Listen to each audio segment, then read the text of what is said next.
नमस्कार। यदि आप बिहार राज्य से संबंधित हैं और अगर आप चाहते हैं कि बिहार राज्य में आप 12th के बाद ग्रेजुएशन में एडमिशन लेना चाहते हैं सरकारी कॉलेज में, आप बीएससी नर्सिंग करना चाहते हो या आप डेयरी मैनेजमेंट का कोर्स करना चाहते हो या आप बीएससी एग्रीकल्चर करना चाहते हो, तो आपको एक सिंगल एग्ज़ाम देना होगा जिस एग्ज़ाम का नाम है BCECE। ठीक है, तो उसी के बारे में थोड़ी बहुत बातें बताऊंगा। एक स्टूडेंट का रिक्वेस्ट भी था 2020 का पेपर सॉल्व कराने का, तो उसको भी मैं सॉल्व कराऊंगा। यदि आपने फॉर्म फिल किया हुआ है, बहुत सारे लोग इसके बारे में जानते हैं, बिहार राज्य के मैक्सिमम स्टूडेंट इसके बारे में जानते हैं कि बीएससी नर्सिंग या बीएससी एग्रीकल्चर में कैसे एडमिशन लेते हैं इसके थ्रू। और अगर आप नहीं जानते हो तो अभी भी टाइम है, आप इस फॉर्म को फिल कर सकते हो। तो ये जो फॉर्म है वो आपका आता है BCECE के नाम से। ठीक है, आपको सर्च करना है गूगल में BCECE।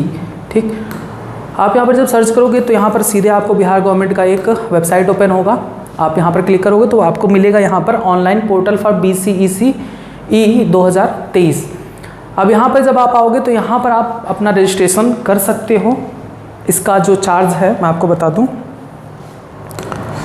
इस फॉर्म का जो चार्ज है वो जनरल वालों के लिए 1000 रुपये है। अगर आप जनरल कैटेगरी से हो, सामान्य वर्ग से हो, तो आपको 1000 रुपये पेड करना होगा। और अगर आप SC ST हो तो आपको 550 रुपये पेड करना होगा। अगर आप OBC में आते हो तो भी आपको 1000 रुपये पेड करना होगा। ठीक है, इस फॉर्म का ये चार्ज है। अब हम आपको बताएंगे कि कौन कौन से कोर्सेज़ आप कर सकते हो, इसके थ्रू एडमिशन ले सकते हो सरकारी कॉलेज में।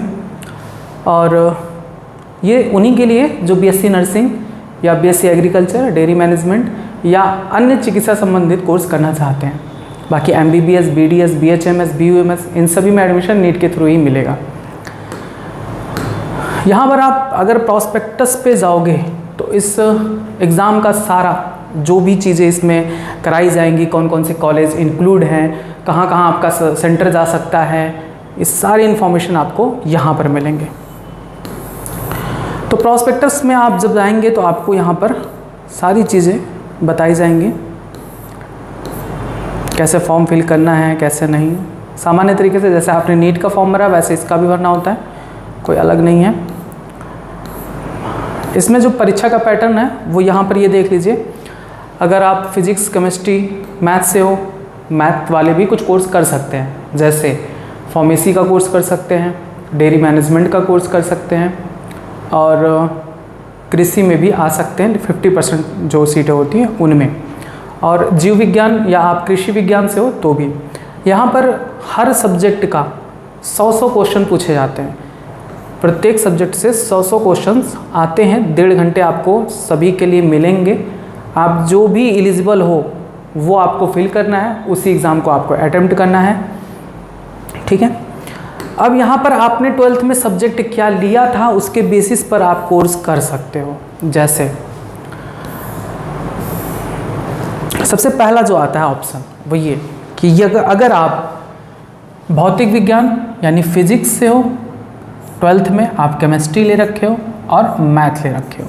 यदि आप PCM से हो 12th में तो आपको किस में एडमिशन मिल सकता है, तो आपको मिलेगा डेयरी टेक्नोलॉजी में एडमिशन मिल सकता है। अभी एक बता रहा हूँ मैथ वालों के लिए, ये डेयरी टेक्नोलॉजी कर सकते हो आप अगर मैथ से हो 12th और आप डेयरी टेक्नोलॉजी करना चाहते हो।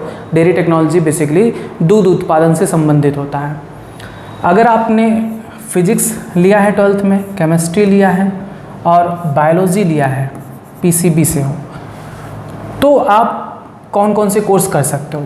फिजियोथेरेपी का कोर्स कर सकते हो, ऑक्यूपेशनल थेरेपी का कोर्स कर सकते हो, bachelor of medical laboratory technology का कोर्स कर सकते हो, बैचलर ऑफ ऑपरेशन टेक्नोलॉजी का कोर्स कर सकते हो, bachelor of radio imaging technology का कोर्स कर सकते हो या बैचलर ऑफ ऑप्टोमेट्री का कोर्स कर सकते हो। तो ये सब कोर्सेज इतना ज़्यादा प्रचलन में नहीं है, तो अगर आप इनके बारे में बहुत ज़्यादा डेप्थ में जानते हो तो आप इसको फिल कर सकते हो। नहीं तो जो सबसे ज़्यादा पॉपुलर कोर्स है वो है आपका BSc नर्सिंग। तो BSc नर्सिंग में आप एडमिशन ले सकते हो अगर आप PCB से 12th किए हो तो। ठीक, उसके लिए आपको, अगर आप बिहार राज्य से बिलोंग करते हो और बिहार से ही आपने 10th और 12th पास किया है तो आप ये फॉर्म फिल कर सकते हो। अगर आपने केमिस्ट्री लिया है 12th में, बायोलॉजी है और कृषि विज्ञान है, एग्रीकल्चर है, ठीक, या आपके पास फिजिक्स है केमिस्ट्री है और एग्रीकल्चर है। या आपके पास 12th में मैथ था, बायो था और एग्रीकल्चर था। या आपने क्या रखा है, मैथ, केमिस्ट्री और एजी। इनमें से आप कोई भी कोर्स किए हो 12th में, आपने जो भी ले रखा हो, केमिस्ट्री बायो एग्रीकल्चर लिया है, या फिजिक्स केमिस्ट्री एग्रीकल्चर लिया है, या मैथ बायोलॉजी एग्रीकल्चर लिया है, या आपने मैथ केमिस्ट्री एग्रीकल्चर लिया है 12th क्लास में, तो आप कृषि और उद्यान क्षेत्र में एडमिशन ले सकते हो। यानी बीएससी एजी, बीएससी एग्रीकल्चर कर सकते हो, ठीक है, या आप हॉर्टिकल्चर भी कर सकते हो। अगर आपने 12th में फिजिक्स लिया था, केमिस्ट्री लिया था और बायोलॉजी लिया था, या आपने मैथ लिया था, पीसीबी या पीसीएम जो भी आपका रहा हो, उस आधार पर आप कृषि और उद्यान में भी एडमिशन ले सकते हो। 50% कोटा यहाँ पर है, 50% आपका यहाँ पर सीटें भरी जाएंगी इसके अकॉर्डिंग। या आप फार्मेसी में भी एडमिशन ले सकते हो, बीएससी फार्मेसी भी कर सकते हो आप, बी फार्मा।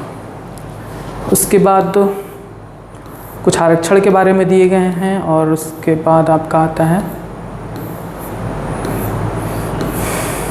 शैक्षिक योग्यता। आपने देख ही लिया है सारी चीज़ें, ठीक। बाकी आपको रजिस्ट्रेशन करने के बारे में बताया गया है, तो आप जब रजिस्ट्रेशन करने जाओगे तो स्टेप बाय स्टेप खुद ही जान जाओगे।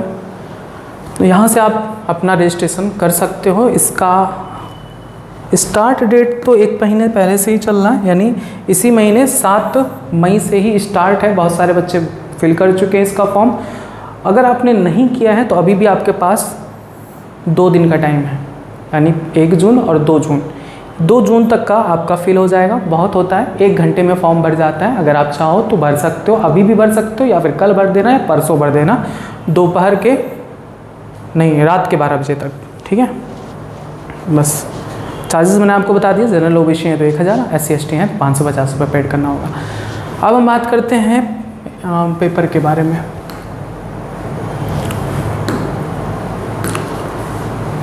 – 2020 का हमारे पास पेपर है, क्योंकि इस एग्ज़ाम का पेपर भी मिलता नहीं है, तो ये कुछ मेमोरी बेस्ड क्वेश्चंस हैं जिनको मैं आपको सॉल्व कराऊंगा। देखिए यहाँ पर पहला जो क्वेश्चन पूछा गया वो ये कि रूट हेयर द्वारा निम्नलिखित में से कौन सा प्रदर्शन नहीं किया जाता। 100 क्वेश्चन पूछे जाते हैं हर सब्जेक्ट से, जो भी आपका सब्जेक्ट हो। तो ये बायोलॉजी का पेपर में सॉल्व करा रहा हूँ। रूट हेयर द्वारा निम्नलिखित में से कौन सा प्रदर्शन नहीं किया जाता। तो रूट हेयर का काम क्या होता है? रूट हेयर का काम होता है पानी का बहाव या खनिज तेल, ऑक्सीजन को ऊपर करना या कार्बन डाइऑक्साइड का उठाव। तो इनमें से अगर आप सारे ऑप्शंस को देखो तो रूट हेयर का तो जो मेन वर्क होता है वो जल का अवशोषण करना, उसके साथ साथ मिनरल का अवशोषण करना, साथ ही साथ वहाँ पर जब जल अवशोषित होता है तो उससे ऑक्सीजन भी प्राप्त होता है। तो हम ये कह सकते हैं कि जल का खिंचाव होता है, खनिज का खिंचाव होता है, ऑक्सीजन ले सकते हैं। कार्बन डाइऑक्साइड का ग्रहण रूट हेयर नहीं करती। कार्बन डाइऑक्साइड तो पत्तियों में स्टोमेटा यानी रंध्र के माध्यम से ही प्रवेश करती हैं। तो ऑप्शन इसका सही होगा ये वाला, कि कौन सा कार्य नहीं है रूट हेयर का, तो डी वाला कार्बन डाइऑक्साइड का उठाव।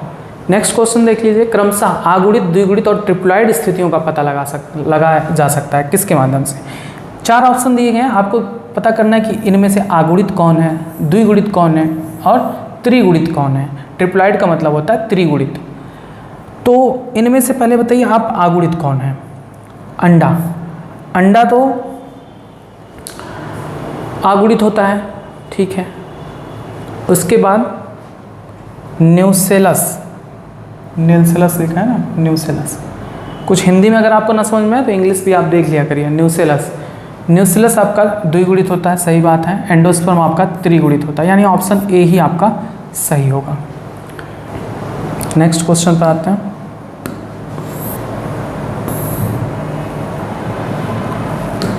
अगला क्वेश्चन है कि निम्नलिखित में से कौन सा खनिज पोषण की कमी के कारण नहीं है? तो खनिज पोषण की कमी के कारण क्या क्या दिखाई देती है? पत्तियों का पीला पड़ना जिसे हम क्लोरोसिस कहते हैं, या फिर necrosis, chlorosis, shortening of internode, ये सभी आपके मिनरल न्यूट्रिशन चैप्टर में पढ़ाया गया है। क्या आपको इटियोलेशन के बारे में या कटाव के बारे में पढ़ाया गया है? नहीं। तो खनिज पोषण की कमी के कारण जो नहीं होता वो ये कटाव, इटियोलेशन, ऑप्शन बी।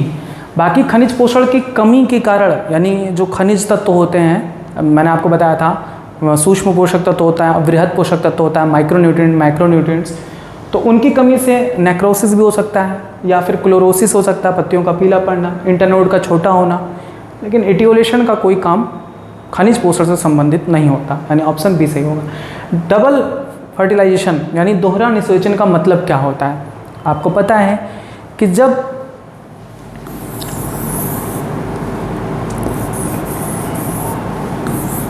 दो नर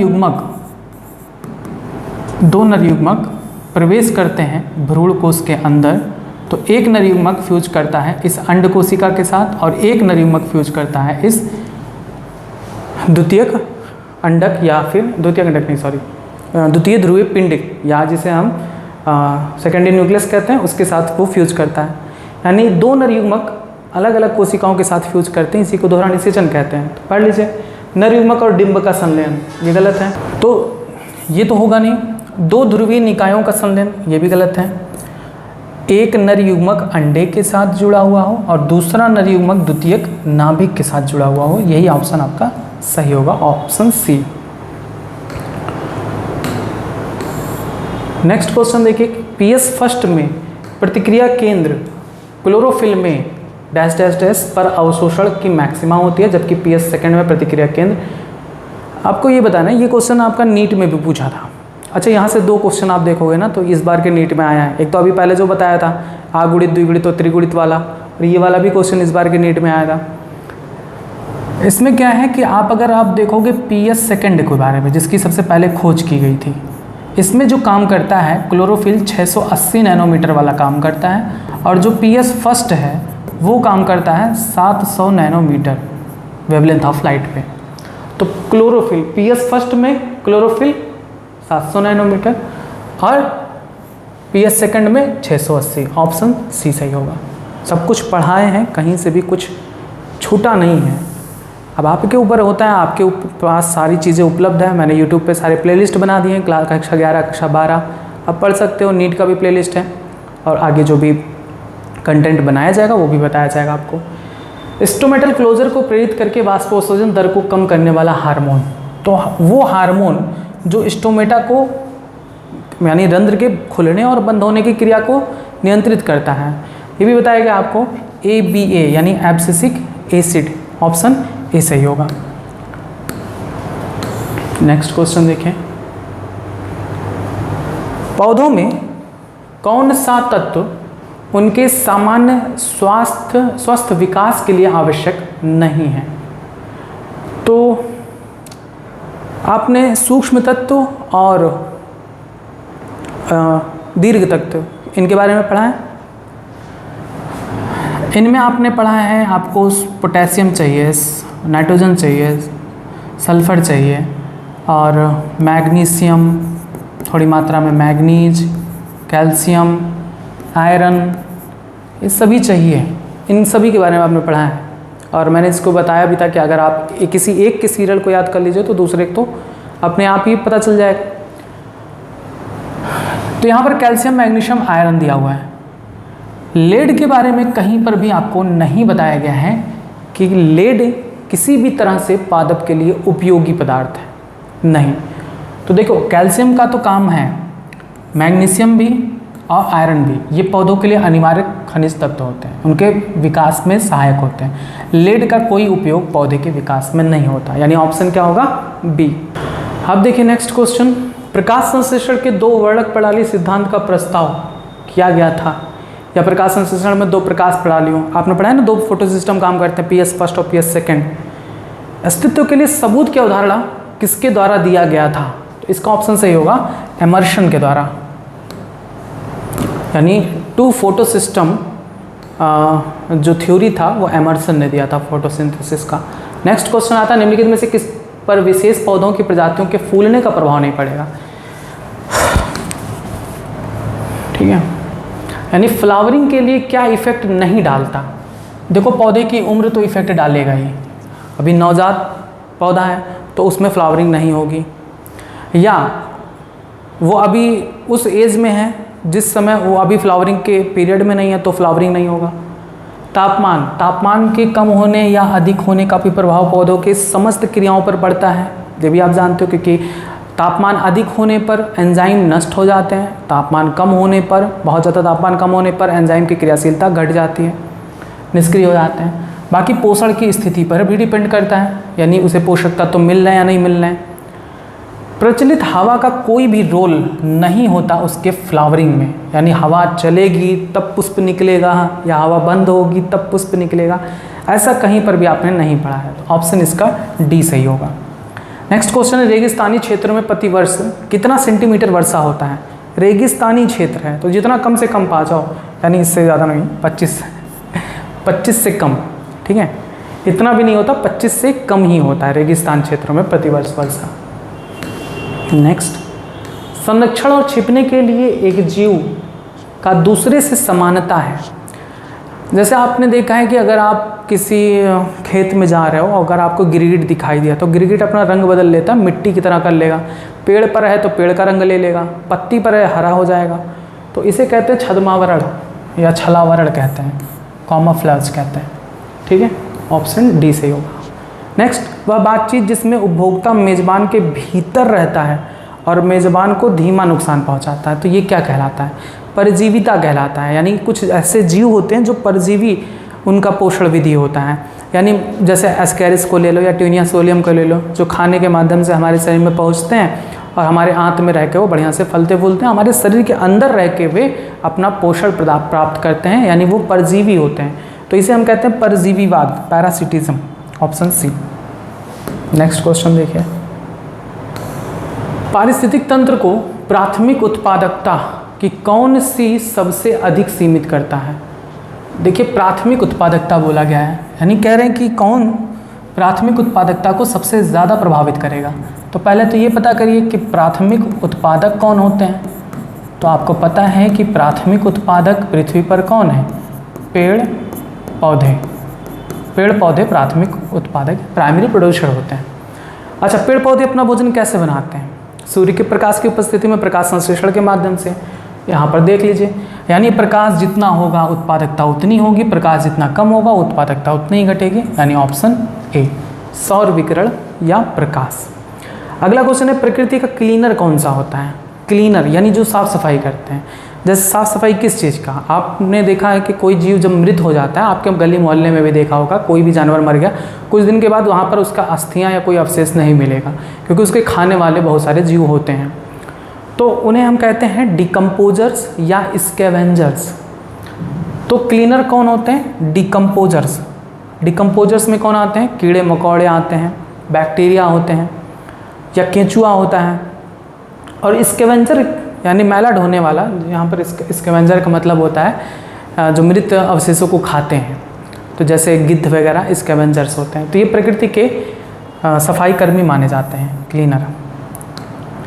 नेक्स्ट क्वेश्चन है, पौधों द्वारा PAR का कितना भाग पकड़ा जाता है? ये PAR क्या होता है? PAR का पूरा फॉर्म होता है फोटोसिंथेटिक एक्टिव रेडिएशन, यानी सौर प्रकाश, यानी सूर्य के प्रकाश में से जो भी विकिरण आ रही हैं उसका कितना प्रतिशत पौधे द्वारा अवशोषित किया जाता है? तो 2 से 10%, याद कर लीजिए, थोड़ा इम्पॉर्टेंट है। उसके बाद आता है, जो जानवर समान ट्रॉफिक स्तर पर कब्जा करते हैं उन्हें आपको चुनना है, यानी ऐसे जानवर का समूह चुनना है जो एक ही ट्रॉफिक लेवल पर आते हैं। अब ये ट्रॉफिक लेवल क्या होता है? तो आप पढ़े हो, फर्स्ट ट्रॉफिक लेवल पर होते हैं उत्पादक, द्वितीय ट्रॉफिक लेवल पर होते हैं प्राथमिक उपभोक्ता, और तृतीय ट्रॉफिक लेवल पर होते हैं द्वितीयक उपभोक्ता। तो मैं आपको बता दूं, यहाँ पर उत्पादक जो होते हैं, प्रोड्यूसर उत्पादक, ये होते हैं आपके प्राइमरी लेवल, ठीक है, प्राथमिक पोषक स्तर पर।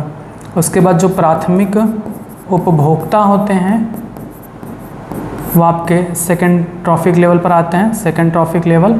और जो द्वितीयक उपभोक्ता होते हैं, जो मांसाहारी होते हैं, वो आते हैं आपके 3rd ट्रॉफिक लेवल पर।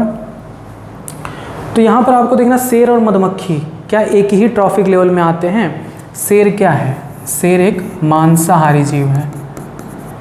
और मधुमक्खी क्या है? मधुमक्खियाँ फूलों का रस लेती हैं, किसी जानवर को नहीं खाती हैं। ये क्या है? शाकाहारी जीव है। तो एक ही ट्रैफिक लेवल पर ये दोनों नहीं आते हैं। ठीक। सांप और केंचुआ, सांप पूरी तरीके से मांसाहारी है, लेकिन केंचुआ सर्वाहारी की कैटेगरी में आ सकता है। ठीक, तो ये भी नहीं होंगे।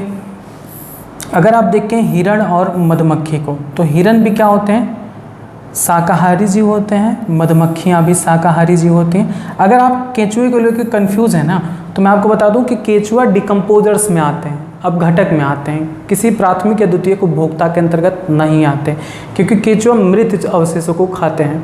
तो केंचुआ और सांप का कोई रिलेशन नहीं होगा।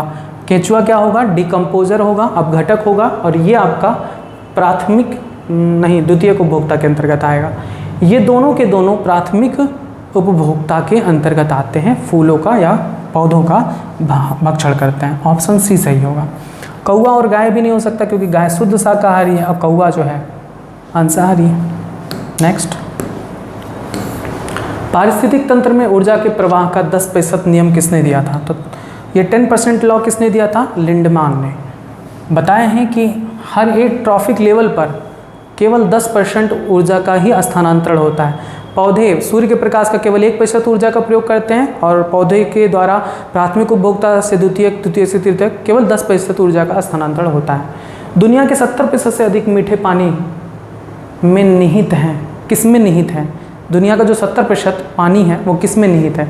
तो मैं आपको बता दूं कि ये जो मीठा पानी का अर्थ है ना, कि हम जो पी सकने योग्य पानी की बात करें, क्योंकि जो समुद्र का पानी है वो खारा है, जिसे हम पी नहीं सकते। और जो पूरी दुनिया का 70% जो पी सकने वाला जो भाग वाला पानी है, वो आपका ग्लेशियर के फॉर्म में जमा है बर्फ़ में। वही पिघलती हैं ग्लेशियर से, तो नदियों के रूप में आती हैं मैदानी क्षेत्रों में, और मैदानी क्षेत्रों में अंदरूनी हिस्सों के माध्यम से हम टुल्लू पंप के माध्यम से, सबमर्सिबल के माध्यम से, नलों के माध्यम से उसे निकालते हैं। तो ग्लेशियर और पहाड़, ऑप्शन सी सही होगा। नेक्स्ट, लुप्त प्रजातियों के पौधे जीन में संग्रहित होते हैं। देखिए, जब भी पौधे के जीन का संग्रहण बात की जाए तो वो जीन बैंक होगा। नेक्स्ट क्वेश्चन, कौन सा राष्ट्रीय उद्यान भारतीय एक सींग वाले गैंडों का नया घर है? देखिए, यहाँ पर ऑप्शन में थोड़ा सा गड़बड़ है। एक सींग वाला एक सींग वाला जो गैंडा है, उसके लिए जो सबसे पॉपुलर जो नेशनल पार्क है वो काजीरंगा है, असम का। लेकिन काजीरंगा का कहीं पर भी नाम नहीं है, तो आप इसका दुधवा लगा सकते हैं, क्योंकि दुधवा नेशनल पार्क जो उत्तर प्रदेश में, उसमें भी एक सींग वाले गैंडे पाए जाते हैं। ठीक, उसके बाद देखिए, निम्नलिखित में से कौन एक्स सीतु कंजर्वेशन का एक उदाहरण है? देखिए, एक्स सीतु कंजर्वेशन क्या होता है? जब हम किसी जंगली जानवर को उसके प्राकृतिक आवास यानी जंगल से निकाल कर चिड़ियाघरों में लाकर उसको हम ग्रोथ कराते हैं या उसका अध्ययन करते हैं, उसको वहाँ पर पालते हैं, तो उसे हम एक्स सीतु कंजर्वेशन कहते हैं। पहला ऑप्शन है वन्य जीव अभयारण्य, तो ये इन सीतु कंजर्वेशन होता है। तो ये क्या है? इन सीतु कंजर्वेशन है, एक्स सीतु नहीं होता। पवित्र उपवन, सैक्रेड ग्रुप्स, ये भी आपका इन सीतु कंजर्वेशन होता है।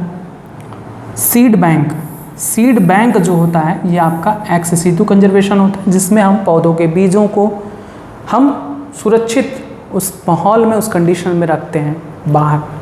बाकी आपका राष्ट्रीय उद्यान भी इन सीतु कंजर्वेशन के अंतर्गत ही आता है। नेक्स्ट, यदि शोर अधिक है तो शोर प्रदूषण पैदा होता है, यानी किस डेसिबल के ध्वनि में हम उसे शोर कहते हैं, नॉइज़ पोल्यूशन। तो ये याद रखेंगे, 70 से 75 डेसिबल का जो शोर होता है उसे हम नॉइज़ पोल्यूशन के अंतर्गत ही रखते हैं। वायुमंडल के किस क्षेत्र में ओजोन परत का निर्माण होता है? तो ओजोन परत आपका स्ट्रेटोस्फीयर में पाया जाता है। मानव मादा डिंब में ऑटोसोम्स की संख्या क्या है? देखिए, पहली बात क्या बोले हैं? मानव। तो मानव में कुल गुणसूत्र कितने होते हैं? 46। कह रहे हैं मादा डिंब में, डिंब का मतलब होता है यहाँ पर ओवम, ठीक है, ओवम है ना, फीमेल ओवम। तो ओवम क्या है, एक गैमीट है, और आपको पता है कि गैमीट में गुणसूत्र आधे होते हैं, तो 23 होंगे सामान्य कोशिका में, तो 46 होंगे सामान्य कोशिका में, तो गैमीट में होंगे, युग्मक में होंगे 23। ऑप्शन डी लगा दीजिएगा। नेक्स्ट क्वेश्चन देखें, निम्नलिखित में से कौन एक परीक्षण क्रॉस का प्रतिनिधित्व करता है? परीक्षण क्रॉस, टेस्ट क्रॉस क्या होता है? देखो टेस्ट क्रॉस जो कराया जाता है वो हेट्रोगैमिटी के लिए किया जाता है, हेट्रोगैमिटी के लिए किया जाता है। यानी जब हमें ये पता करना हो कि ये, जैसे यहाँ पर W की बात की ना, तो एक कैपिटल है और एक स्मॉल है, हमें ये पता करना हो कि ये कैपिटल स्मॉल है या नहीं है, या दोनों कैपिटल कैपिटल हैं। अगर हमें ये पता करना है तो टेस्ट क्रॉस हमेशा और हमेशा, टेस्ट क्रॉस हमेशा हमेशा, याद रख लीजिए, टेस्ट क्रॉस हमेशा हमेशा अप्रभावी लक्षण वाले से कराया जाता है, अप्रभावी जीन से कराया जाता है। और आपको पता है कि अप्रभावी जीन हमेशा स्मॉल लेटर में लिखे जाते हैं। तो यहाँ पर देख लीजिए किस में आपको दोनों स्मॉल लेटर में मिलेंगे, दोनों स्मॉल लेटर किस में मिलेंगे, जिसमें मिल जाए उसी को आप टिक कर दीजिए। देखिए बी वाला ऑप्शन में देखिए स्मॉल w दोनों स्मॉल हैं, आप इसी को लगा दीजिए, क्योंकि परीक्षण संकरण का ये रूल है कि यदि आपको अज्ञात जीनोटाइप वाले पौधे का जीन प्रारूप ज्ञात करना है तो सदैव उसका हम क्रॉस अप्रभावी जीन से ही कराते हैं, तो स्मॉल। ठीक, नेक्स्ट, जीनोटाइप AABBCC वाले संयंत्र द्वारा कितने विभिन्न प्रकार के युग्मकों का उत्पादन किया जाएगा? अब देखो यहाँ पर एक हेट्रोगैमिटी दे दी गई है, एक हेट्रोगैमिटी दी गई है, तो आपको पता होना चाहिए एक फॉर्मूला होता है 2 to the power n। यहाँ पर हेट्रोगैमिटी की संख्या कितनी है? केवल एक, यानी बाकी तो सारे होमोजाइगस है ना, यही केवल एक हेट्रोगैमिट है। तो यहाँ पर n बराबर क्या हो जाएगा? 1, यानी 2 to the power 1, कितना? 2 प्रकार के युग्मक यहाँ पर बनेंगे। अगर आप ऐसे नहीं समझ पा रहे हो तो आप इसको लगा के देख लो कितने प्रकार के युग्मक बनेंगे। देखो AABBCC है ना। अब देखो एक तो ये युग्मक बनेगा A, B और C, दूसरा युग्मक ये बनेगा A, B और कैपिटल C। क्या कोई और कॉम्बिनेशन पॉसिबल है? देखो मैंने इसको ले लिया एक बार, इसको ले लिया एक बार, इसको ले लिया, एक बन गया, इसको ले लिया, इसको ले लिया और इसको ले लिया। अब चलो इसको ले लेते हो A, B, C, तब भी तो वही बना। सिर्फ 2 प्रकार के युग्मक बन सकते हैं, ठीक है, एक ये कैपिटल वाला और एक इसमें जिसमें स्मॉल वाला है। तो चाहे फॉर्मूले से लगा लो चाहे वैसे ही लगा लो। करें एक क्रॉस AABB से जीनोटाइप AABB अनुपाते AABB अनुपाते A इतने निम्नलिखित अनुपात में प्राप्त किया जाएगा। करें इनका पहले क्रॉस कराओ और देखो कि ये जो आपके जीन प्रारूप यहाँ पर लिखे गए हैं वो कितने आते हैं। करा लो क्रॉस, देखें AABB का क्रॉस कराना है AABB से। तो देखो इसमें कितनी हेट्रोगैमिटी है? एक हेट्रोगैमिटी है, यानी 2 युग्मक बनेंगे। अब देखो एक बनेगा A, B, दूसरा बनेगा A और B। इनसे देखो A और B और इनसे बनेगा A और स्मॉल b। अब अगर ये युग्मक इससे फ्यूज करता है तो क्या बनाएगा?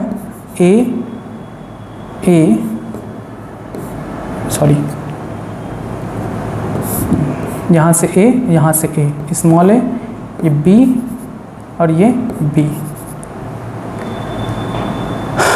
अगर ये युग्मक इससे फ्यूज करता है तो क्या बनाएगा? Capital A, small a, capital B, small b, है ना।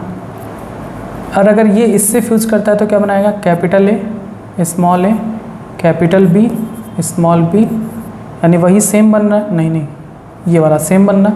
अगर ये इससे फ्यूज करता है तो capital A, small a, small b, small b, यानी ये दोनों आप समान हैं। केवल 3 टाइप के बनेंगे, एक ये टाइप बनेगा, एक ये टाइप बनेगा और एक ये टाइप बनेगा। तो अब देखिए कितने के फॉर्म में बनेंगे। ये बनना है 1, ये बनना है 2 और देखो ये दोनों सेम है ना, और ये बनना है 1। तो अब देख लीजिए, पहले ढूंढिए क्या AABB बना है? बना है, AABB बना है। कितने के फॉर्म में बना है? 1 के फॉर्म में बना है। फिर कह रहे हैं क्या AABB भी बना है? तो देखिए ए बी बी भी बना है, कितने के फॉर्म में? 2 के फॉर्म में। क्या ए बी बी बना है? बना है ए बी बी, कितना? 1। ये वाला कॉम्बिनेशन कहीं दिखा? नहीं बनेगा, क्योंकि डबल स्मॉल ए होना चाहिए, तो यहाँ पर भी एक स्मॉल ए होना चाहिए, जो कि नहीं है, यानी ये कितना बनेगा? 0। ऑप्शन देख लीजिए, सी वाला ऑप्शन सही होगा, 1 2 1 0। ठीक, उसके बाद नेक्स्ट क्वेश्चन देखिए, कह रहे हैं कि एक न्यूक्लियोटाइड का निर्माण होता है। न्यूक्लियोटाइड किससे मिलकर बने होते हैं? नाइट्रोजन क्षार, पेंटोज शर्करा, फास्फेट समूह, 3 ही चीज़ों से मिलकर बने होते हैं। ढूंढ डालिए। प्यूरिन, पिरिमिडिन, फास्फेट, गलत बात। नाइट्रोजन बेस, चीनी, फास्फेट, बिल्कुल सही। नाइट्रोजन क्षार चीनी नहीं होता यहाँ पर, उसे हम शर्करा कहते हैं, शर्करा और फास्फेट समूह। ठीक, एक पुरुष बच्चे के डाउन सिंड्रोम में सेक्स पूरक है। डाउन सिंड्रोम, अब मैं आपको बताता हूँ यहाँ पर क्या आपसे ट्विस्ट में पूछा गया है। डाउन सिंड्रोम जो रोग होता है वो 21वें जोड़ी गुणसूत्र पर एक गुणसूत्र एक्स्ट्रा हो जाने के कारण होता है। इसमें 46 की जगह पर इंसान के पास 47 गुणसूत्र हो जाता है। ठीक है, लेकिन उसके सेक्स क्रोमोसोम में कोई परिवर्तन नहीं होता, तो वो XY हो सकता है या XX भी हो सकता है, लेकिन एक पुरुष बच्चे के, पुरुष की बात की गई है, तो वो क्या होगा? XY होगा, option C.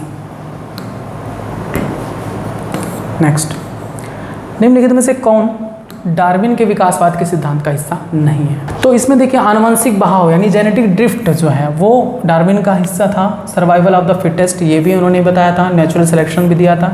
Struggle for existence, ये आपने ना कभी पढ़ा है ना कहीं पर, तो यही होगा ऑप्शन आपका डार्विन का। विशेष निर्माण सिद्धांत के अनुसार पृथ्वी के बारे में, यानी पृथ्वी स्पेशल क्रिएशन, जो थ्योरी ऑफ स्पेशल क्रिएशन बताया गया है, थ्योरी ऑफ स्पेशल क्रिएशन यानी जो कहते हैं कि भगवान ने बनाया होगा, तो उसके अनुसार पृथ्वी कितना वर्ष पुराना है? 4000 वर्ष पुराना है, ऑप्शन ए। नेक्स्ट, डीएनए के 2 किस्में एक साथ होती हैं। कह रहे हैं कि जो डीएनए के 2 किस्म हैं, 2 किस्म नहीं होते हैं, उसके स्ट्रैंड्स होते हैं, रज्जु कहते हैं। जैसे एक डीएनए का स्ट्रैंड ये हो गया, तो दूसरा वाला ये हो गया। ये दोनों आपस में किससे जुड़े होते हैं? तो आपको पता है ये दोनों आपस में किससे जुड़े होते हैं? हाइड्रोजन बॉन्ड के द्वारा। ठीक है, ऑप्शन बी लगा दीजिए। नेक्स्ट, वे कारक जो वर्णों के विपरीत युग्मों का प्रतिनिधित्व करते हैं कहलाते हैं, यानी the factors which represents the contrasting pairs of characters are called. ठीक है, अब देखो, जैसे कह रहे हैं factors which represent the contrasting pair of character, जैसे कैपिटल टी है, एक लंबे पौधे को रिप्रेजेंट करता है, स्मॉल टी है, यह आपका बौने पौधे को रिप्रेजेंट कर रहा है। तो ये कहते हैं कि the factors which represent the contrasting pair of characters, ये क्या कहलाते हैं? तो एक डोमिनेंट होता है और एक रिसेसिव होता है। ऑप्शन आपका ए सही होगा। ठीक है, नेक्स्ट,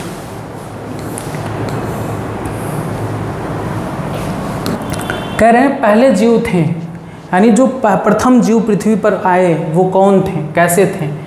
कह रहे हैं कीमो ऑटोट्रॉप्स थे या ऑटोट्रॉप्स थे या कीमो हेट्रोट्रॉप्स थे। तो देखिए यहाँ पर ऑप्शन जो सी है ना वो सही है, कीमो हेट्रोट्रॉफ होते हैं, यानी ये एक तो रसायन कोषी होते हैं, रसायन के माध्यम से अपना भोजन प्राप्त करते हैं। दूसरा हेट्रोट्रॉफ होते हैं, ये खुद रसायन का संश्लेषण नहीं करते हैं, जो भी इन्हें वहाँ पर जहाँ ये पाए जाते थे, जो भी रसायन मिलते थे उनको ग्रहण करते थे, यानी रसायन पोषी और हेट्रोट्रॉफिक न्यूट्रिशन में होते थे,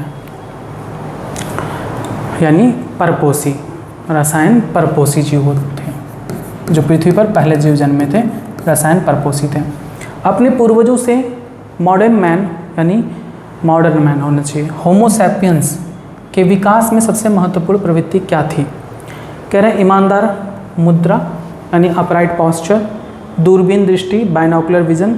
देखिए अपराइट विजन, अपराइट जो पॉस्चर है तो वो मॉडर्न मैन में ही नहीं है, होमो इरेक्टस में भी था, जावा मानव में भी था, तो ये सिर्फ होमो सैपियंस का लक्षण नहीं है। दूरबीन दृष्टि, बाइनोकुलर विजन सभी में था जितने भी पूर्वज थे।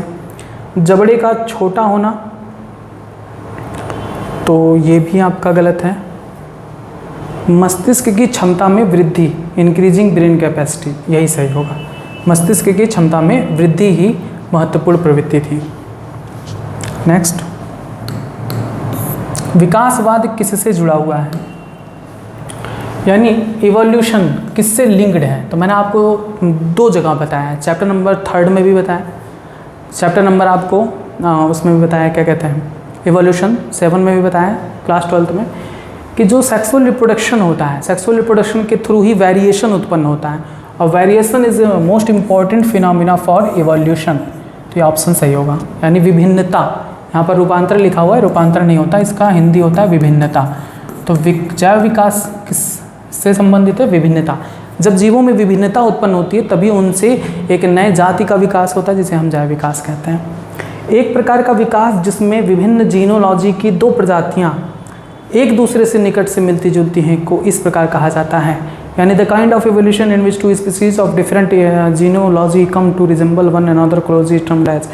जब 2 अलग अलग जो स्पीसीज के क्वालिटीज़ एक ही में आ जाती हैं तो इसे हम क्या कहते हैं, कन्वर्जेंट एवोल्यूशन, ज़बरदस्ती का बदलाव।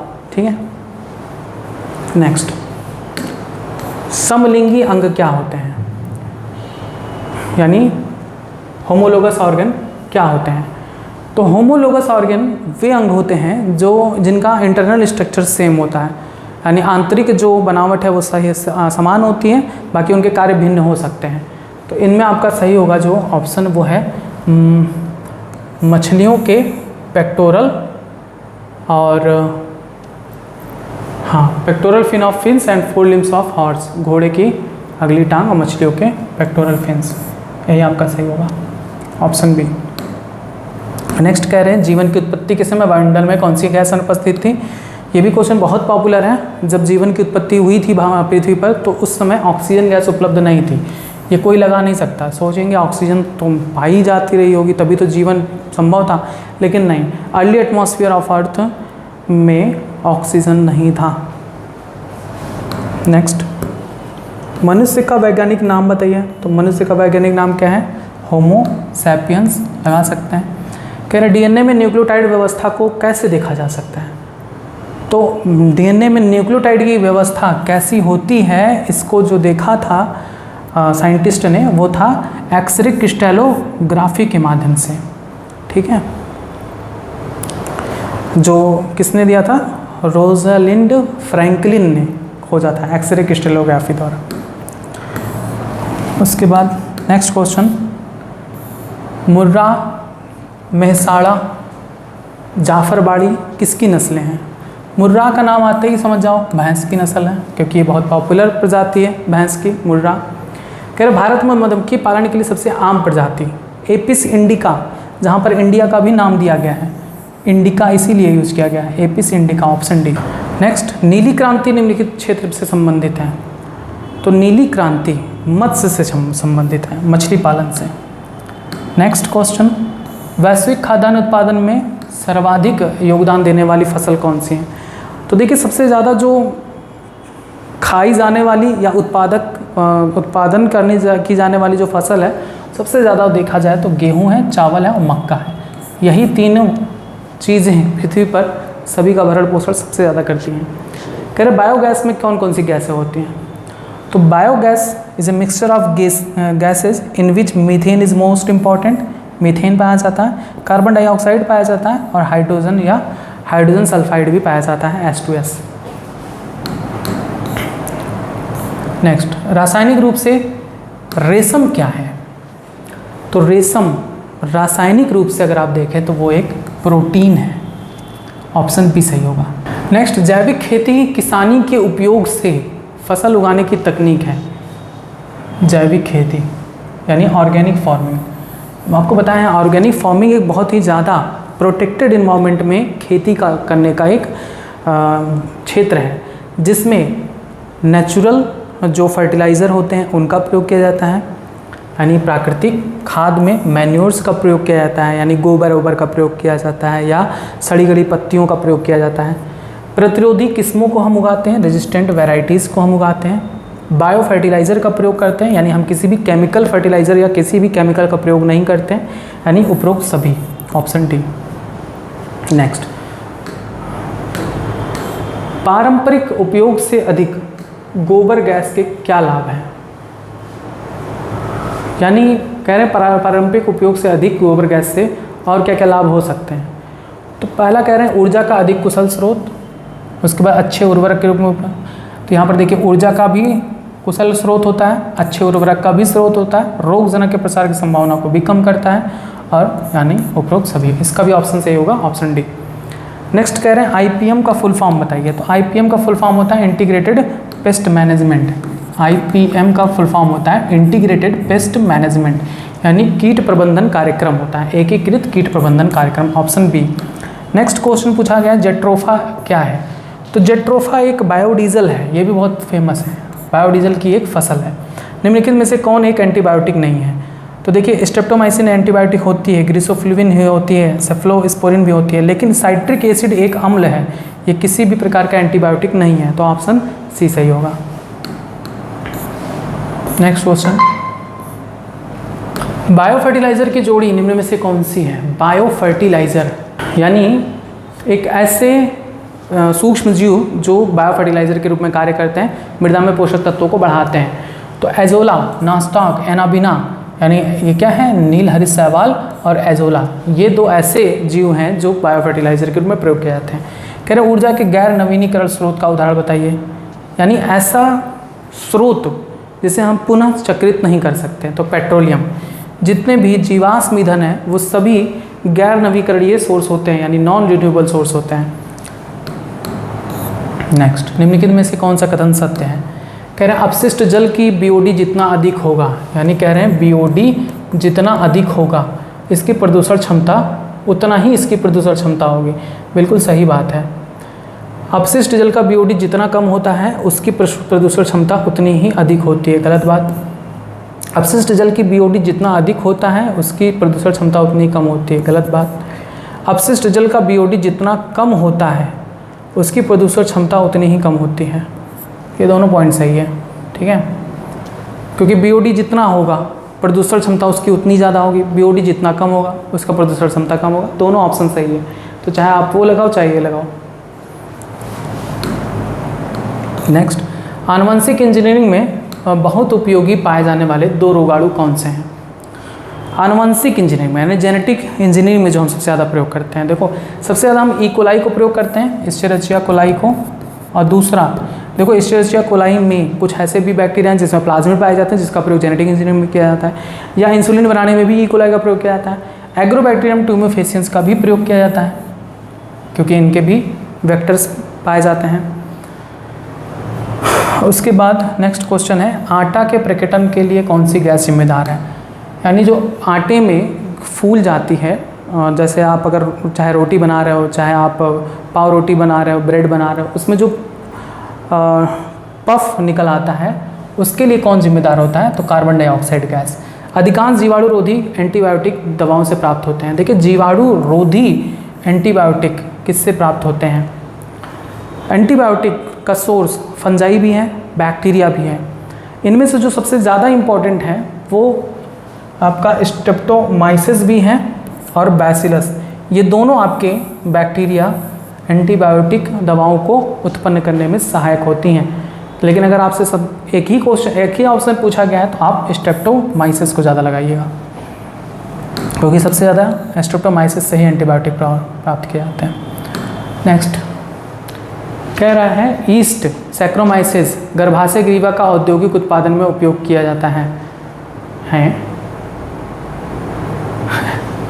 यहाँ पर गलत लिखा हुआ है, ये गर्भाशय ग्रीवा नहीं होगा, यहाँ पर होगा ईस्ट जिसका पूरा नाम होता है सैकेरोमाइसिस सेरिवेशी। सैकेरोमाइसिस सेरिविसी, इसका औद्योगिक उत्पादन में उपयोग किया जाता है। तो आपको पता है ईस्ट का प्रयोग ब्रेड बनाने में, बियर बनाने में, एथनॉल बनाने में प्रयोग किया जाता है। ऑप्शन नंबर डी सही होगा। भारत में हरित क्रांति के लिए विकसित जया और रत्ना, यहाँ रत्न हो गया, रत्ना, जया और रत्ना किस्में हैं। तो यह है चावल की। नेक्स्ट, किस वैज्ञानिक को चिकित्सा टीकाकरण के विशेष श्रेय दिया जाता है। तो एडवर्ड जेनर ने ही सर्वप्रथम टीके का खोज किया था। ऑप्शन बी सही होगा। निम्नलिखित में से कौन एक संचारी रोग है। संचारी रोग ऐसा रोग होता है जो फैलता है एक व्यक्ति से दूसरे।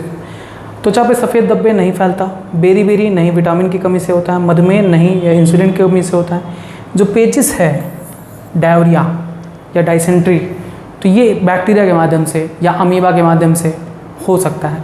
तो जो रोगी होता है उनके द्वारा जो अपशिष्ट मल त्याग किया जाता है उससे अन्य व्यक्तियों को भी वो फैल सकता है मक्खियों के माध्यम से। ऑप्शन डी सही होगा। नेक्स्ट क्वेश्चन देखिए, हाउसफुल नहीं होगा, हाउस फ्लाई होगा। हाउस फ्लाई यानी मक्खी, घरेलू मक्खी द्वारा फैलने वाली बीमारियों का समूह बताइए। तो घरेलू मक्खी के द्वारा मलेरिया तो होता नहीं है क्योंकि मलेरिया मच्छर के कारण होता है। देखिए टाइफाइड, पेचिस और तपेदिक ये तीनों सही है क्योंकि ये रोग मक्खी के द्वारा फैल सकता है। बाकी यहाँ पर देखिए रेबीज लिखा हुआ है, तो रेबीज कुत्ते के काटने से होता है। और यहाँ पर रिंग वर्म दिया गया है यानी दाद, तो दाद तौलिए के माध्यम से होता है, मधुमक्खी के माध्यम से नहीं। ऑप्शन आपका बी सही होगा। ब्लैक डेथ किससे संबंधित है? ब्लैक डेथ जो होता है वो प्लेग को कहते हैं। ठीक, नेक्स्ट, प्लेग किसके द्वारा संचारित होता है? तो प्लेग संचारित होता है चूहा पिस्सू द्वारा यानी रैट फ्ली के द्वारा। नेक्स्ट, शराब के आदि व्यक्तियों में यकृत क्षतिग्रस्त हो जाता है क्योंकि यह क्या करता है? वसा की अधिकता को जमा करता है, इसीलिए कहते हैं ना लीवर कैसी हो जाती है? फैटी हो जाती है, फैटी लीवर हो जाती है। तो ये ऑप्शन डी सही होगा। नेक्स्ट क्वेश्चन देखिए, तंबाकू के धुएं में कार्बन मोनोऑक्साइड होता है जो क्या करता है? कार्बन मोनोऑक्साइड अगर बात करें तो कार्बन मोनोऑक्साइड की जो बाइंडिंग कैपेसिटी होती है हीमोग्लोबिन से वो ऑक्सीजन से 250 गुना ज़्यादा होती है, यानी ये रक्त की ऑक्सीजन वहन की क्षमता को कम कर देता है क्योंकि जो हीमोग्लोबिन है वो कार्बन मोनोऑक्साइड से जुड़ने लगता है। ऑप्शन ए सही होगा इसका आंसर। नेक्स्ट, एक निश्चित रोगी को एक्वायर्ड इम्यूनोडिफिशियेंसी सिंड्रोम से पीड़ित होने का संदेह यानी उसे एड्स का संदेह लग रहा है, तो कौन सा जांच कराएंगे? नैदानिक तकनीक कौन सा अपनाएंगे? ELISA test. ठीक है, एलिसा टेस्ट कराएंगे। एलिसा का फुल फॉर्म क्या होता है? एंजाइम लिंक्ड इम्यूनोजार्बेंट टेस्ट से। पीलिया एक शारीरिक जिगर की बीमारी है। जिगर यानी जिगर नहीं होना चाहिए, लीवर होना चाहिए। जिगर तो दिल को कहते हैं ना, यहाँ पर गलतियाँ है। यह ए के कारण होता है, किसके कारण होता है? तो पीलिया वायरल इन्फेक्शन, हेपेटाइटिस को भी कहते हैं पीलिया, तो हेपेटाइटिस ए या हेपेटाइटिस बी वायरस की वजह से होता है, वायरस की वजह से होता है। डीपीटी वैक्सीन किसके लिए दी जाती है? तो देखिए डीपीटी जो वैक्सीन है इसका देखो शब्द से क्लियर है, डीपीटी, डिप्थीरिया, पी का मतलब होता है, यहाँ पर देखो वूपिंग कफ लिखा है, वूपिंग कफ यानी काली खांसी, ये किसके कारण होता है? तो ये होता है बैक्टीरिया बॉर्डेटेला के कारण। और इसी को वूपिंग कफ को जो साइंटिफिक नेम होता है इस रोग का उसे कहते हैं पर्ट्यूसिस। तो पर्ट्यूसिस से पी लिया गया है यानी पी, काली खांसी को क्या कहते हैं? पर्ट्यूसिस। और टिटनेस यानी टी, इसीलिए इसे कहते हैं डीपीटी का टीका। तो डीपीटी का टीका किसके लिए होता है? डिप्थीरिया, पर्ट्यूसिस यानी काली खांसी और टिटनेस के लिए। नेक्स्ट क्वेश्चन है, निम्न में से कौन सा जोड़ा रक्त आदान के माध्यम से फैल सकता है? ऐसा कौन सा रोग है जो रक्त के एक व्यक्ति से दूसरे व्यक्ति को देने से फैल सकता है? हेपेटाइटिस और एड्स, क्योंकि दोनों ही वायरल इन्फेक्शन है। नेक्स्ट, जीव जो जीवित और निर्जीव दोनों के गुण को प्रदर्शित करता है, तो आपको पता है सजीव और निर्जीव के बीच के कौन होता है? वायरस। विषाणु सजीव और निर्जीव के बीच की कड़ी माना जाता है क्योंकि जब ये आउटसाइड मीडियम होते हैं तो ये निर्जीव होते हैं, जब किसी सजीव की कोशिका में प्रवेश करते हैं तो सजीव कहला बन जाते हैं। पशुओं के वर्गीकरण में वर्गीकरण इकाई फाइलम पौधों के वर्गीकरण में किस श्रेणी के समतुल्य है? देखिए फाइलम मैं बताता हूँ हमेशा, कैसे याद करा करो, ऐसे 7 होते हैं ना, 7 कैटेगरी, किंगडम, फाइलम, और हमेशा बोलते हैं फाइलम और डिवीज़न, बोलते हैं ना फाइलम और division, class, order, family, genus, species. तो आप हमेशा याद रखो फाइलम और डिवीज़न। फाइलम यूज होता है जंतु के लिए, फाइलम शब्द यूज होता है जंतु के लिए। ये चींटी है कहाँ? ये चींटी चली गई है स्क्रीन के अंदर। वाह भाई साहब, करंट नहीं मार रही इसे। चलो ठीक है, फाइलम क्या होता है? जंतु के लिए यूज करते हैं, डिवीज़न यानी वर्ग यूज करते हैं पौधों के लिए। Option B. नेक्स्ट, विटेकर के लिए क्या प्रसिद्ध है? तो विटेकर आपको पता है, मैंने चिल्ला चिल्ला के बताया, Whittaker gives 5 kingdom classification system, 5 जगत वर्गीकरण पद्धति। Option B. नेक्स्ट, गोबर गैस प्लांट में किस जीवाणु का उपयोग किया जाता है? मिथेनोजन, मीथेन गैस उत्पन्न करता है। निम्नलिखित में से किसे पादप साम्राज्य का उभयचर कहा जाता है? तो ब्रायोफाइटा को उभयचर कहा जाता है क्योंकि इनके जो पौधे होते हैं उन्हें दोनों मीडियम चाहिए। पौधे पर जल के नज़दीक उगते हैं इन्हें अपने निषेचन क्रिया के लिए जल अनिवार्य होता है, ब्रायोफाइटा। नेक्स्ट, पौधे का समूह जो बीजाणुओं और भ्रूण का उत्पादन करता है लेकिन संवहनी ऊतकों और बीजों की कमी होती है, तो ये आपका होगा टेरिडोफाइटा। ठीक है, ये ऑप्शन ए टेरिडोफाइटा। नहीं, संवहन ऊतक भी बोल रहा है ना, तो संवहन ऊतक भी नहीं पाए जाते हैं टेरिडोफाइटा में, तो संवहन ऊतक होता है, ब्रायोफाइटा होगा। ठीक है, क्योंकि ये कह रहे हैं कि बीजाणुओं और भ्रूण का उत्पादन तो होता है लेकिन संवहनी ऊतक और बीज दोनों नहीं पाए जाते। तो देखो, टेरिडोफाइटा में बीज तो नहीं पाया जाता लेकिन संवहनी ऊतक पाया जाता है। जिम्नोस्पर्म की खास बात ये होती है कि संवहन ऊतक और बीज भी पाए जाते हैं लेकिन पुष्प नहीं पाए जाते हैं। तो अब इससे एडवांस बनते हैं आवृत बीजी, जिनके पास सब होता है। ब्रायोफाइटा कैसे हैं, जिनके पास ना तो संवहन ऊतक है ना तो बीज, केवल पत्ती जैसी संरचना पाई जाती है, तने जैसी संरचना पाई जाती है। एक पौधा जिसमें बीज होता है लेकिन फूलों और फलों की कमी होती है। देखो, बीज पाया जा रहा है लेकिन फूल और फल दोनों ही नहीं बनते हैं जिम्नोस्पर्म में, अभी बताएं। ठीक है, बीज पाया जाता है, फूल और फल नहीं पाए जाते जिम्नोस्पर्म यानी अनावृत बीजी में। जो आवृत बीजी यानी एंजियोस्पर्म होते हैं उनमें सब पाए जाते हैं, फूल फल सब पाए जाते हैं। पैरेन्काइमा युक्त क्लोरोप्लास्ट को क्या कहते हैं? पैरेन्काइमा युक्त क्लोरोप्लास्ट को कहते हैं chlorenchyma, option A. Next, cell का कौन सा हिस्सा इंट्रासेलुलर हाईवे के रूप में कार्य करता है? तो इंट्रासेलुलर हाईवे के रूप में कार्य करता है एंडोप्लाज्मिक रेटिकुलम। ठीक है, निम्नलिखित में से कौन सा एक ढांचा एक संगठन के भीतर एक संगठन है? Organelle with in organelle, ribosome होगा इसका ऑप्शन ए, क्योंकि ये जो पाया जाता है वो एंडोप्लाज्मिक रेटिकुलम पर पाया जाता है, इस रफ एंडोप्लाज्मिक रेटिकुलम पे। तो रफ एंडोप्लाज्मिक रेटिकुलम क्या है? एक वैसे भी एक ऑर्गेनल है, कोशिकांग है, ये भी एक कोशिकांग है, यानी एक ऐसा कोशिकांग जो किसी और कोशिकांग पर पाया जा रहा है। ठीक है, नेक्स्ट, शरीर की कार्टिलेजिनस ऊतक में निम्नलिखित में से कौन सी कोशिका पाई जाती है? यानी cartilaginous tissue of the body, which of the following sales is found in the cartilaginous tissue of the body? यानी इनमें से कौन सी कोशिका है जो कार्टिलेजिनस टिश्यू में पाई जाती है? ऑप्शन डी सही होगा, कॉन्ड्रोसाइट्स। स्थलीय वातावरण में पौधों के अस्तित्व को संभव बनाया गया है। स्थलीय वातावरण में पौधों के अस्तित्व को संभव बनाया गया है किसकी मदद से?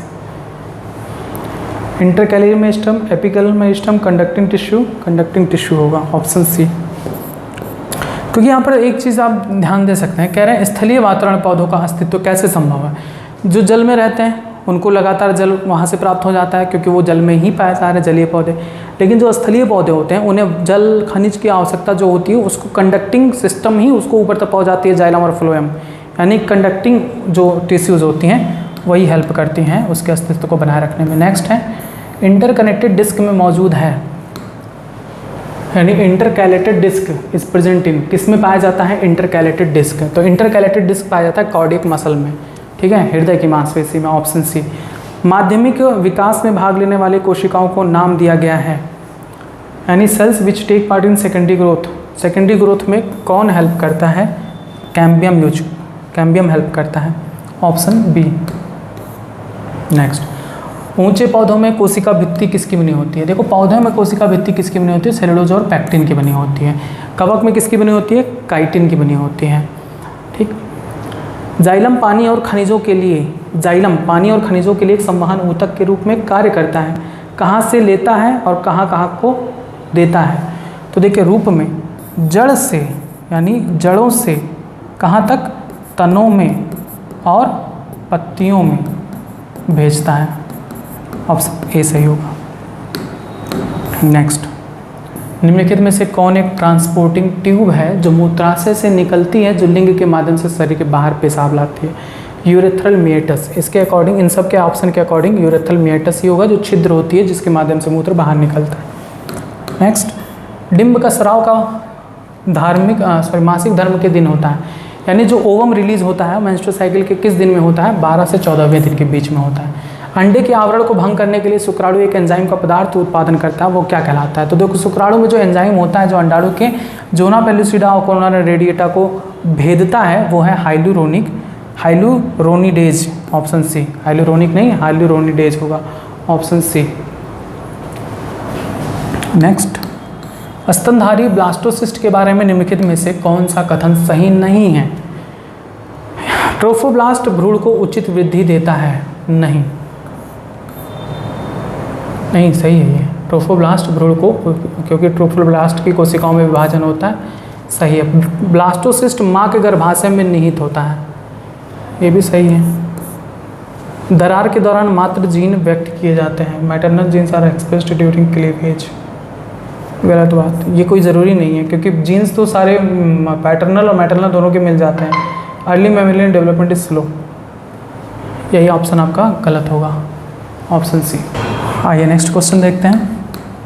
मासिक धर्म के निर्वहन में परिणाम, यानी menstruation results in the discharge of, यानी जो मेंस्ट्रुअल साइकिल होता है उसके दौरान जो डिस्चार्ज होता है 4 से 5वें दिन के बीच में, वो किस चीज़ का डिस्चार्ज होता है? तो एंडोमेट्रियम लाइनिंग की होती है, मैंने आपको बताया था गर्भाशय के 3 स्तर होते हैं। पेरीमेट्रियम जो सबसे बाहरी आवरण है, मायोमेट्रियम जो बीच का है, और एंडोमेट्रियम जो आंतरिक स्तर होता है, इनर लाइनिंग। तो एंडोमेट्रियम लाइनिंग तब तक बनी रहती है जब तक कि ये अवस्था होती है कि वो ओवम यानी अंडकोशिका शुक्राणु के साथ फ्यूज करेगा। यदि शुक्राणु अंडाणु के साथ फ्यूज नहीं करता है तब उसका एंडोमेट्रियम लाइनिंग डिग्रेड हो जाता है, जिसके माध्यम से ब्लड के रूप में वो बाहर आता है। कह रहे कूपिक गति विभाजन है। Follicular atresia is corpus luteum का गठन, या formation of Graafian follicle, Graafian कूप का गठन, यौवन तक रोम की गिरावट। हालांकि इसके बारे में आप लोग को नहीं पढ़ाया गया है, मैं बता दे रहा हूँ। फॉलिकुलर जो एट्रेसिया होता है वो होता है डिजेनरेशन ऑफ फॉलिकल टिल प्यूबरिटी, यानी यौवनावस्था तक पहुँचते पहुँचते जो डिजेनरेशन होता है किसका? फॉलिकल्स का। क्योंकि आपको पता है कि जन्म में ही माता के भ्रूण में जब मादा शिशु जब जन्म लेती है, यानी उसके गर्भाशय में, अपने माता के गर्भाशय में ही जब मादा शिशु पल रही होती है, तो उसी दौरान कई करोड़ प्राथमिक पुटक का निर्माण हो जाता है। लेकिन वो पुटक यौवनावस्था तक आते आते उसका डिजेनरेशन होता रहता है। यौवनावस्था तक आते आते केवल 60 से 70,000 80,000 तक बचता है वो, तो उसी को कहते हैं फॉलिकुलर एट्रेसिया। नेक्स्ट, मानव में पाए जाने वाला प्लासेंटा का प्रकार है। मानव में किस प्रकार का प्लेसेंटा पाया जाता है? हालांकि इसके बारे में भी नहीं पढ़ाया गया, आपको बता दे रहा हूँ, इसका ऑप्शन होगा डी, डिसाइडल। 2-4 क्वेश्चन तो हर एग्जाम में ही जानबूझ के दे देते हैं कि आप 100% ना कर पाओ। नेक्स्ट, सर्टोली कोशिका के संबंध में निम्नलिखित में से कौन सा कथन सही है? सर्टोली कोशिका, याद आया कहाँ पाया जाता है सर्टोली कोशिका? सर्टोली कोशिका जिसे हम नर्स सेल भी कहते हैं, नर्स कोशिका भी कहते हैं, सेमिनिफेरस ट्यूब्यूल के अंदर पाया जाता है।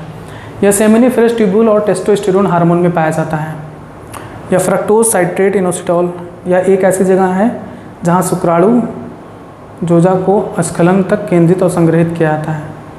यह शुक्राणु जोजा को विभेदित करने के लिए नर्सरी कोशिकाओं के रूप में अर्धवृत्ताकार नलिका और कार्य। It is found in seminiferous tubule and function as nurse cell for differentiating spermatozoa, option D. Hindi से उतना नहीं समझ में आएगा, इंग्लिश से ज़्यादा, क्योंकि देखिए कह रहे हैं कि ये सेमिनिफेरस ट्यूब्यूल में पाए जाते हैं। मैंने आपको बताया नर्स सेल कहलाते हैं और क्या करते हैं? स्पर्मेटोजोआ को पोषण प्रदान करते हैं।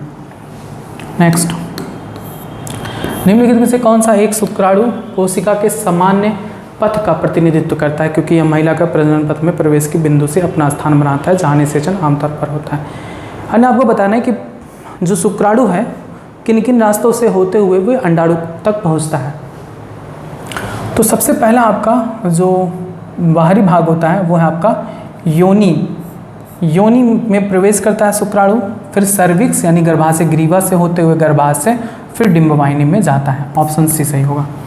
ठीक, नेक्स्ट देखिए, काल्पनिक प्रजातियों में एक काल्पनिक प्रजाति है जिसका कह रहे हैं कि 2n = 12 मान लेते हैं, यानी उसकी द्विगुणित अवस्था है, उसके सामान्य कोशिका में गुणसूत्र की संख्या पाई जा रही है 12। तो कह रहे हैं युग्मक जनन में एक शुक्राणु में गुणसूत्र की संख्या क्या होगी? आपको पता है आधी हो जाएगी 6, और पहले ध्रुवीय शरीर में क्या होंगे? तो जो प्रथम ध्रुवीय पिंड होता है, प्रथम ध्रुवीय पिंड वो अंडजनन के माध्यम में बनता है। अंडजनन का जब शुरुआत होता है जिसमें अर्धसूत्री विभाजन प्रथम होती है, तो अर्धसूत्री विभाजन के प्रथम के समय एक बनता है प्रथम ध्रुवीय पिंड और एक बनता है द्वितीयक अंडक, ठीक है, प्राथमिक अंडक।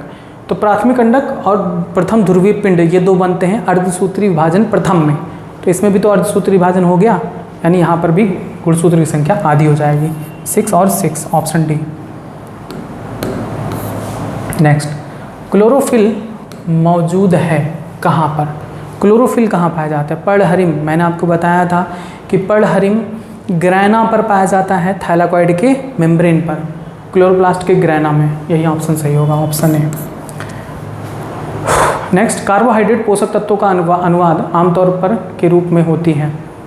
कार्बोहाइड्रेट पोषक तत्वों का अनुवाद आमतौर पर किस रूप में होती है? सुक्रोज के रूप में? नहीं, ग्लूकोज के रूप में। ट्रांसलोकेशन ऑफ, नहीं, ट्रांसलोकेशन की बात की जा रही है ना। Carbohydrate nutrients usually occurs in the form of sucrose होगा, ऑप्शन डी। नेक्स्ट कह रहे हैं फोटोसिंथेटिक रूप से सक्रिय विकिरण को तरंग दैर्ध्य की सीमा से दर्शाया था, यानी वही आपको बताया गया। PAR कितने नैनोमीटर से लेकर कितने नैनोमीटर तक का रेंज का होता है? तो 400 से लेकर 700 नैनोमीटर वेवलेंथ ऑफ लाइट को हम फोटोसिंथेटिक एक्टिव रेडिएशन कहते हैं। तो बस ये था आपका 100 प्रश्न जो BCECE में 2020 में पूछा गया था। हालांकि इसके क्वेश्चन पेपर आपको मिलते नहीं हैं, तो ये सारे गेस्ट क्वेश्चन हैं, मेमोरी बेस्ड थे, जिसने एग्ज़ाम देकर तुरंत निकला था उनसे पूछा गया था और ये पेपर सेट किया गया था। तो बहुत ज़्यादा टफ भी नहीं होता है, 11 12 मिलाकर आप पढ़ेंगे तो ये आपका एग्ज़ाम निकल जाएगा। ईजी है, बहुत ज़्यादा टफ नहीं होता, मेहनत आपको करना पड़ेगा। और अगर आप अभी भी फिल करना चाहते हैं इस फॉर्म को BSc नर्सिंग एडमिशन के लिए, B.Pharma एडमिशन के लिए, डेयरी मैनेजमेंट के लिए या अदर चिकित्सा शास्त्र से संबंधित कोर्स को करने के लिए, तो आप इसे भर सकते हैं। 2 दिन का आपके पास टाइम है, 2 दिन के अंतर्गत आप इसे भर दें। ठीक है, धन्यवाद।